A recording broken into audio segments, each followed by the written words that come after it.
62 anos, não, que maravilha.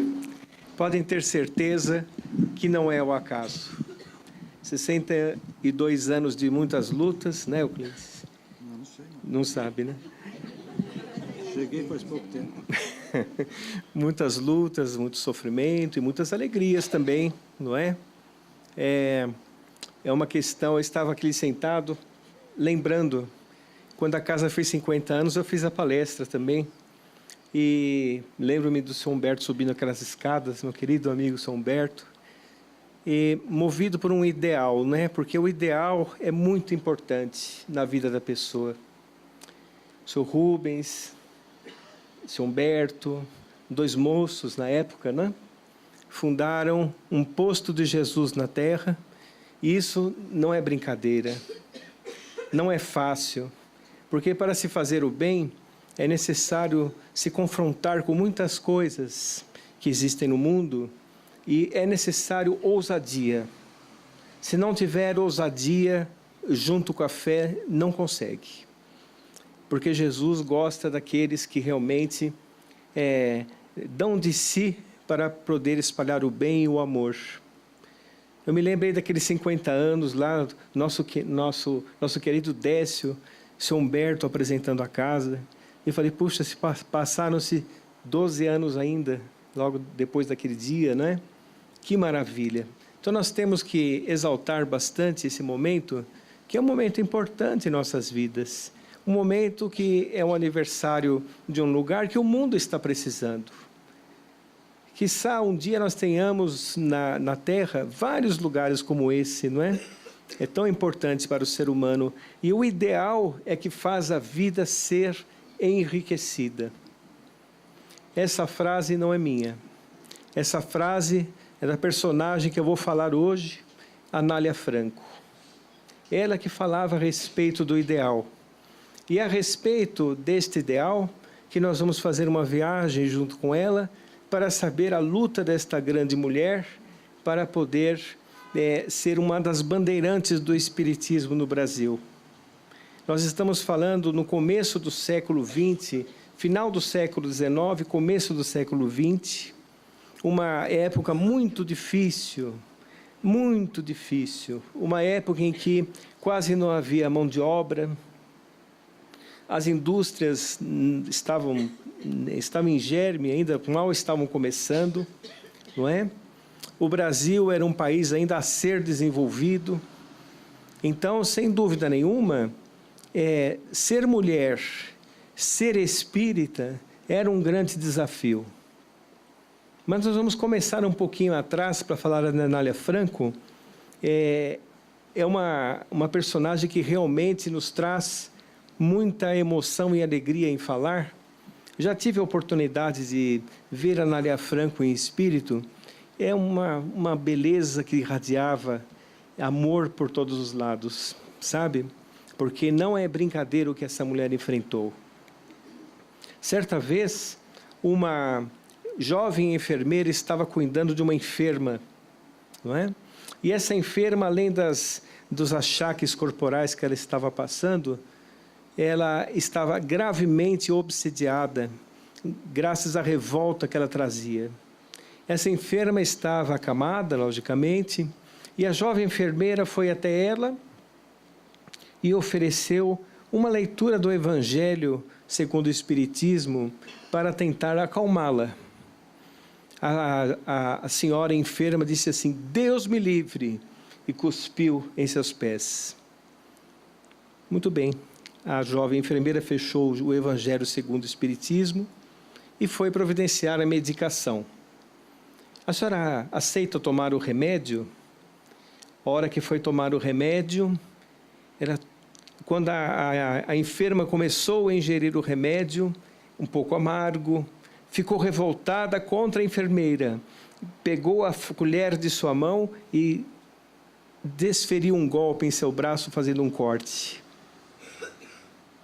A jovem enfermeira, então, com muita paciência, limpou um pouco o sangue que havia feito e quis oferecer um chá. A senhora aceita então um chá para depois tomar o remédio, vá logo com este chá, disse a enferma. Ela então trouxe o chá, e ao beber o chá frio e mal feito, jogou na enfermeira. A enfermeira então enxugou o chá que estava em seu rosto, e aí ela ofereceu água, e a água teve o mesmo destino, que foi o rosto da enfermeira. Jogou água, jogou chá, e fez um corte em seu braço com a colher. E a enfermeira manteve-se calma e tranquila. Foi quando a enferma, diante de tudo aquilo, começou a chorar compulsivamente. Começou a chorar. Porque é isso que acontece quando as pessoas estão um pouco desequilibradas. Quando ela chega no ápice do desequilíbrio, ela desaba emocionalmente e começa a chorar. Aí ela disse assim: Anália, venha cá. Se essa religião que você está querendo que eu conheça te faz ser tão calma e paciente comigo e consegue me suportar, então você pode ler o Evangelho. Então Anália abriu o Evangelho, estava lá a lição: paciência e resignação. E ela então leu o Evangelho para aquela senhora. A senhora então ficou longamente conversando com ela durante a noite toda. Durante a noite toda. E durante esta noite ela contou seus planos, porque ela tinha iniciado como auxiliar de enfermagem, porque naquela época não existiam enfermeiras muito formadas. Nós estamos falando de 1800, começo do século XX, inclusive, não é? E ela tinha um sonho de se tornar professora, de ser educadora, e fundar escolas para as crianças doentes, para as crianças abandonadas, para as crianças pobres, porque somente as crianças abastadas é que tinham acesso a uma educação como deveria ser naquela época. E era o sonho dela. E ela contou esse sonho para aquela senhora enferma, que era detentora de muitas posses. E aquela senhora deu, então, alguns contos de réis, para ela começar a sua obra de educação. Foi ali então que a Anália Franco começou a sua obra de educação. A Anália Franco nasceu no dia 1º de fevereiro de 1891 e desencarnou em 1856 e desencarnou em 1919. Nasceu na cidade de Resende, no estado do Rio de Janeiro, e desencarnou no estado de São Paulo. Nesse período, Anália Franco fundou 76 escolas. 76 escolas. O seu método de educação era tão notável, era tão avançado para a época, que os estados, as cidades, chamavam o seu grupo para poder implementar na cidade, nas escolas da cidade, ou que se fundasse uma escola. Em 24 cidades foram o método educativo de Anália Franco. Mas não parou por aí, não. Ela fundou também uma colônia regeneradora, que era uma grande fazenda, uma fazenda que uma senhora doou para ela. Então ela fundou ali uma colônia regeneradora. Lá tinham crianças abandonadas, que tiveram acesso a uma educação. Ela criou como filhos. Criou como filhos. Lá tinham idosos abandonados. Lá tinha também a assistência aos desvalidos que passavam pelo caminho. Tinha internação de longa permanência. Aqueles doentes abandonados, acamados, ficavam também na colônia regeneradora, fundada por Anália Franco. E de lá também ela tirava os proventos necessários para a manutenção das escolas e das obras que ela fundou. Porque nós temos que entender que naquela época não existia ajuda governamental praticamente para as escolas. As escolas eram formadas realmente ali com grande luta, com grande sacrifício. E para que pudesse fazer essa rede de educação, ela também criou alguns manuais, peças de teatro, que eles viajavam com as peças de teatro, grupos de teatro, para poder então arrecadar um pouco de dinheiro para poder dar cumprimento à obra. teve muita ajuda da maçonaria, porque a maçonaria, na época, que seguia o lema de liberdade, igualdade e fraternidade, puxou, vamos dizer assim, a ideologia da Revolução Francesa, e era tudo que a Anália queria, né? Liberdade, igualdade e fraternidade, porque ela acabara de sair dali, da escravatura. Vou contar um caso interessante que aconteceu com ela, que foi assim. No ano de 1871, a princesa Isabel promulgou a lei do ventre livre. E nessa lei do ventre livre, onde os nascidos de escravos já nasciam libertos, ela conseguiu fazer isso juntamente com um grupo de abolicionistas. Não é? Um dos abolicionistas, vários abolicionistas estavam lá que incentivaram a poder fazer realmente essa lei, e a princesa Isabel assinou. Só que aí notaram o seguinte: quando os filhos dos escravos, as crianças negras, nasciam, elas não iam para a educação, elas não eram formadas para o trabalho, elas ficavam abandonadas. E, invariavelmente, elas iam para a roda dos orfanatos das freiras enclausuradas. Vocês já viram essa roda como é? Tinha-se uma roda, colocava a criança na roda, a roda girava, e quando entrava para dentro do orfanato, já não se sabia mais o destino da criança. A mãe, então, tinha que abandonar para que a criança tivesse algum destino. Mas muitos não tinham essa sorte. Muitos, falávamos em sorte porque não existia nada melhor do que isso na época. Melhor do que ficar abandonado lá, pelo menos eles eram tratados, não é? Mas ela percebeu que o número de crianças no Brasil que estavam abandonadas por serem filhos de escravos era imenso. Aí ela foi falar com algumas proprietárias de fazenda, mulheres muito ricas do interior de São Paulo, porque a maioria do seu trabalho se notabilizou aqui no estado de São Paulo, no estado do sul do país e no estado do Rio de Janeiro. Ela foi falar com as fazendeiras, não é? E as fazendeiras, algumas ficaram comovidas, outras rejeitaram prontamente, porque ainda traziam aquela mente escravagista, não é? De senhora de escravos. E o que aconteceu foi o seguinte: ela encontrou ali uma senhora, dona de fazenda, que doou um grande casarão para ela no Rio de Janeiro, para ela poder, então, fazer a primeira obra de orfanato, porque ela não tinha somente as 76 escolas, ela tinha 23 orfanatos e 2 albergues para adultos, não é? Além da colônia regeneradora. Então, a primeira obra de orfanato foi ali. E ela não precisava pagar aluguel. Essa senhora deu uma condição para ela.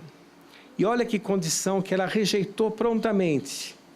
Esse orfanato tem que ser para crianças brancas. Não pode ser para crianças negras. Aí a senhora não precisa pagar aluguel. Eu dou a obra. Aí ela falou: então eu prefiro pagar aluguel.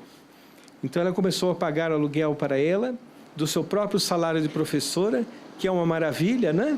Imagina aquela época. Minha esposa é professora, deve estar pensando nisso, né?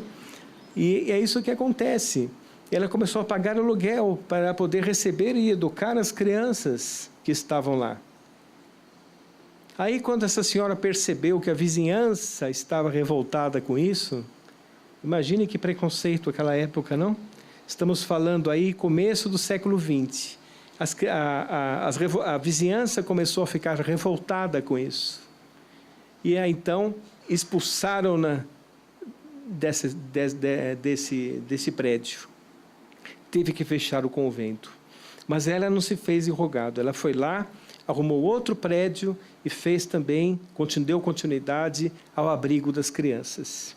Então, vejam, é um método de educação originário de Pestalozzi. Pestalozzi, o mesmo que foi o mestre de Kardec. A educação com amor. Porque sem amor nada é possível. Tudo é efêmero sem amor. Sem amor, tudo passa. Com amor, tudo permanece. E essa mulher notável, ao perceber a necessidade do povo, pobre e esfaimado muitas vezes, foi tratá-la como se fosse uma mãe. Como se fosse uma mãe.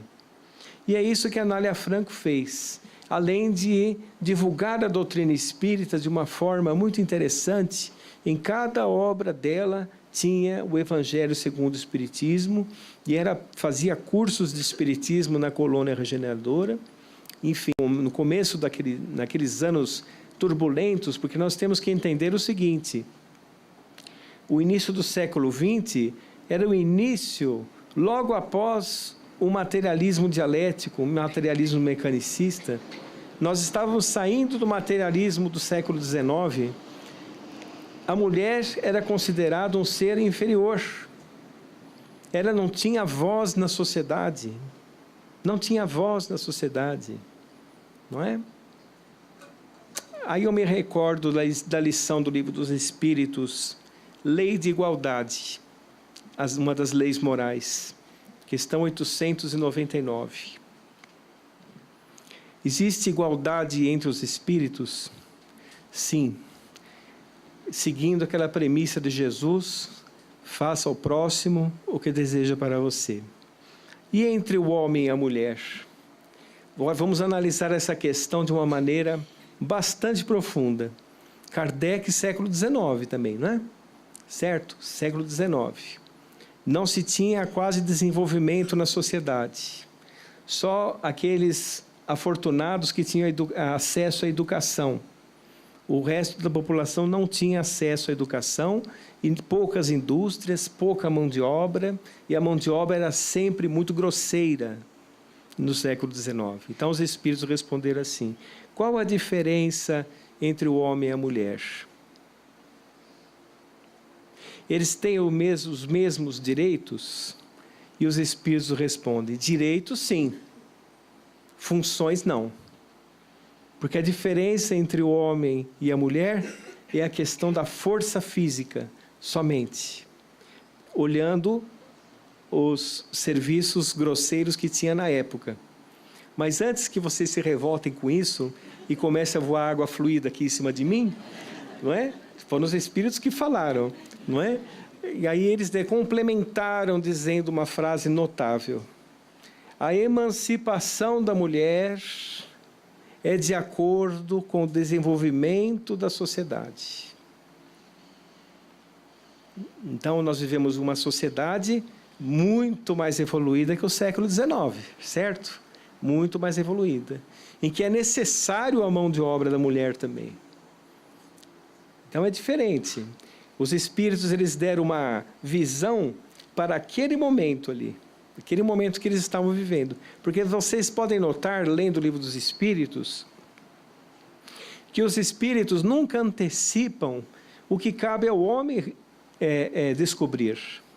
Nunca antecipam, porque são os degraus evolutivos do ser humano, inclusive da sociedade.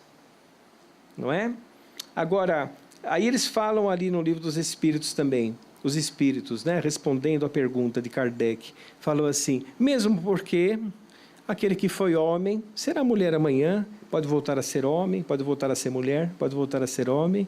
É uma questão de sensibilidade, educar a sensibilidade. Certo? Eu já vi muitos machistas reencarnados como mulher.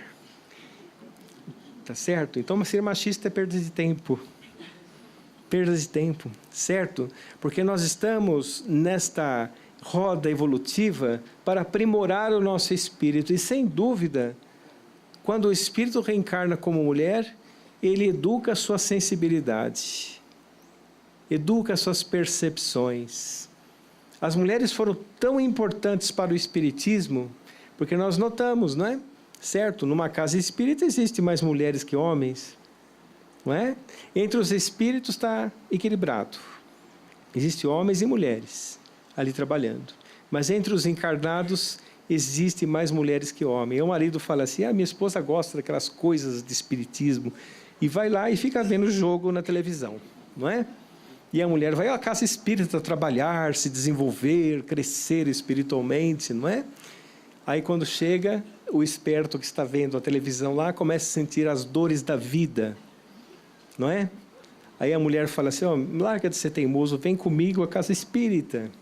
E aí leva o marido à casa espírita.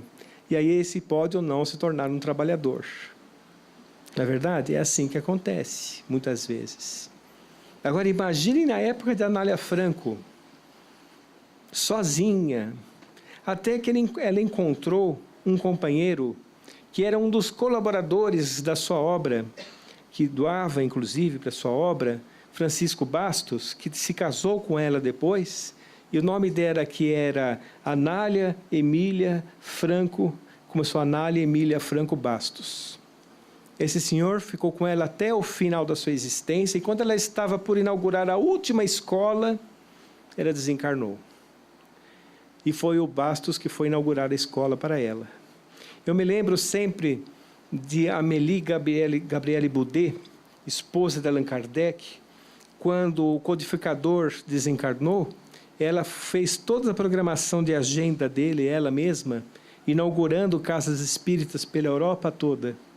Não é? Então, sem dúvida nenhuma, eu tenho certeza que o seu Humberto e o seu Rubens, quando fundaram essa casa, tiveram ao seu lado mulheres notáveis também, que foram as suas esposas, não é? Que sem elas não conseguiriam. Não haveria estrutura emocional, estrutura de resoluções para poder fazer alguma coisa. Então, ninguém faz nada sozinho. Ninguém faz nada sozinho. Anália Franco foi tão importante para o Espiritismo porque ela uniu a caridade à doutrina. Ela explicou em loco, que o Espiritismo precisa andar de braços dados com a caridade. Com a caridade. Porque o Espiritismo não é uma fé dogmática, não é uma fé simbolista, não é uma fé ritualista, é uma fé com obras. E as principais obras são primeiro as obras dentro de nós, e depois as obras em favor do próximo. Porque é isso que Jesus nos pediu. É isso que Jesus nos pediu. Aquela ocasião da enfermada, quando ela era enfermeira, tão paciente com a enferma obsidiada que ela estava, ela tinha 19 anos. Muito jovem, com aquele ideal que trazia dentro dela, né? Um ideal gigantesco, que somente através disso ela conseguiu. Imaginem como era viajar, por exemplo, para Ribeirão Preto, para Jaú, né? Na época do começo do século XX. Eles iam lá, bravamente, eu acho que iam de trem, né?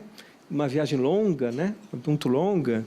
E uma mulher, muitas vezes sozinha, muitas vezes com algumas companheiras, poucas companheiras. Nenhum homem, por enquanto. Que os homens vão quando está pronto já, né? Quando está pronto, eles aparecem, né? É uma beleza, mas é a mulher que vai lá fazer. Não é verdade? Pois é. Então ela ia corajosamente lá desbravar, lutava com o clero, lutava bravamente com o clero. Os padres tentavam difamá-la, falavam que ela abusava das doações que davam para ela, só que eles não iam lá na escola ver as crianças que estavam abandonadas, que estavam abrigadas, alimentadas, cuidadas, eles não viam essa parte, né? Não viam. Hoje, existem poucas obras da Anália Franco, né? Se você for a Londrina, por exemplo, no Paraná, você vai ver lá uma obra original de Anália Franco, que está em Londrina. Nós estivemos em Londrina, vimos, né? Uma obra original de Anália Franco. No Largo do Aroucho, aqui em São Paulo, e se não me engano, existe o prédio ainda. E tem algumas obras no sul, em Jaú, parece que tem alguma coisa também da Anália Franco, mas só.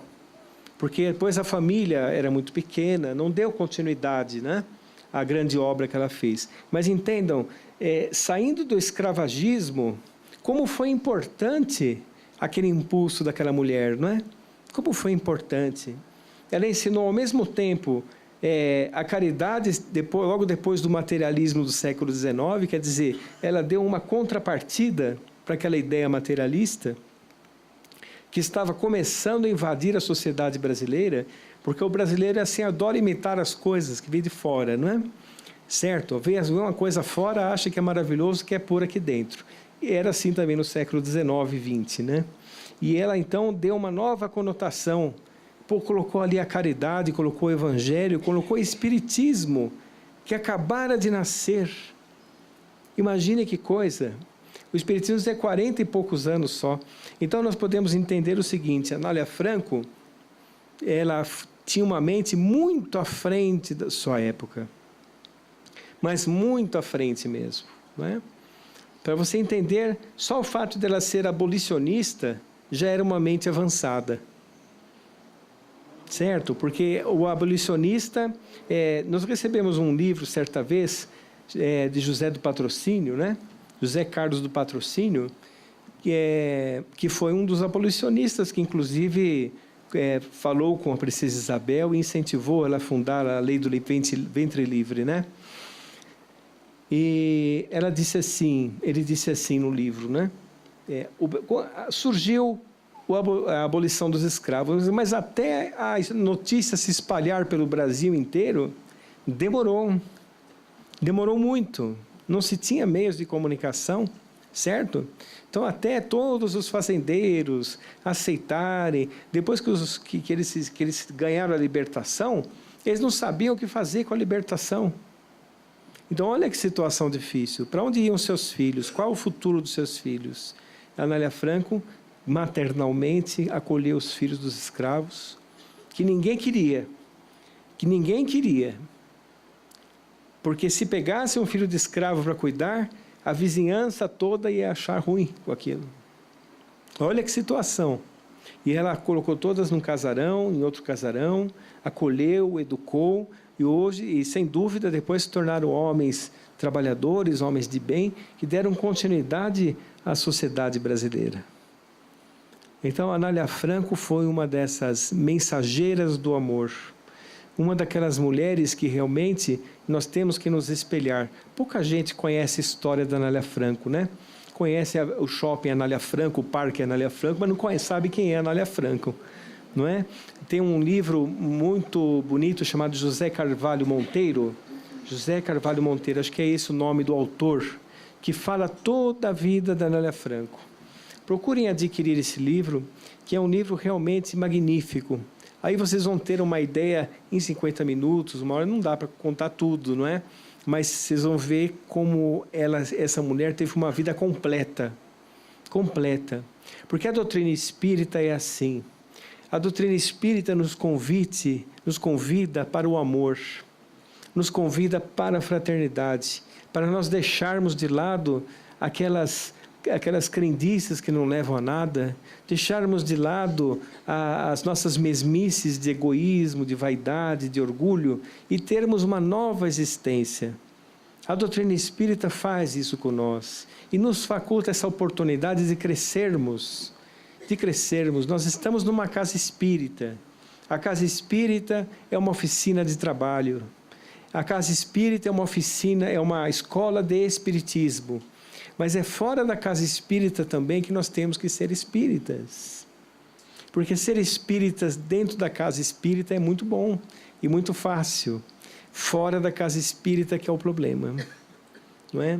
Será que se nós levássemos uma colher no braço, como é que nós responderíamos? Ou então um copo de água jogada no rosto, um chá quente jogado no peito, como é que nós responderíamos com isso? Né? Então nós temos que analisar. Esses missionários, quando vêm à Terra, eles vêm com a tarefa de nos ensinar, de mostrar o caminho e até nos ensinar a sofrer. Até nos ensinar a sofrer. Porque o sofrimento regenera o aprendiz. O sofrimento forja o espírito para aquilo que nós necessitamos. Então, nós temos que entender essa mensagem da doutrina espírita, que nós vamos, como diz no Evangelho, como se tivéssemos asas nos pés. Vamos gravitar em torno das dificuldades, aprender com elas como se fossem professores autênticos e seguir adiante. Então, as dificuldades faziam a Anália Franco sentir-se cada vez mais forte, graças a essa visão do Evangelho que ela tinha.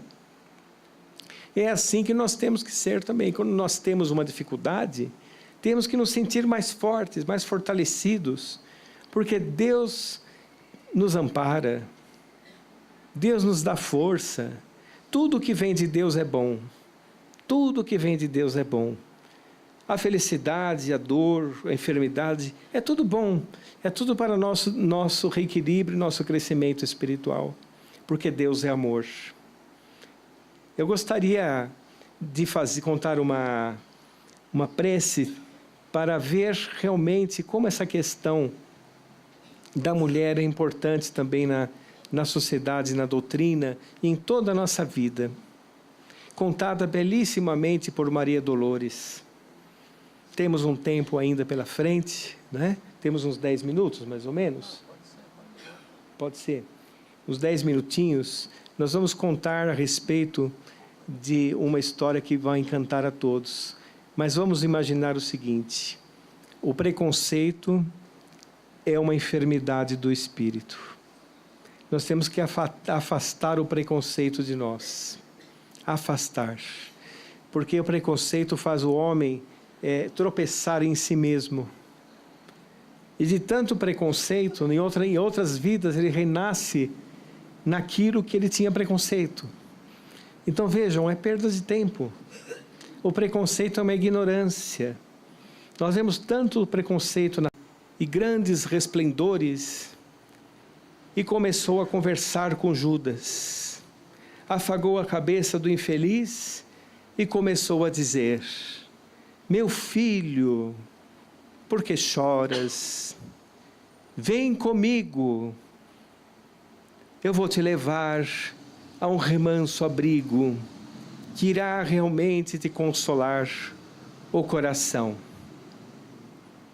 Judas, nesse instante,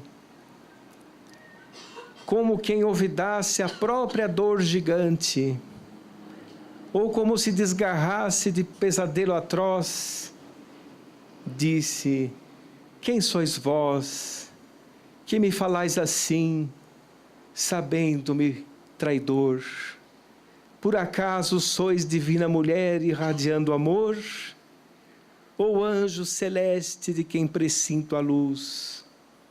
Ela então, a olhá-lo frente a frente, respondeu simplesmente: meu filho, eu sou Maria, a mãe de Jesus. Que assim seja. Muito obrigado.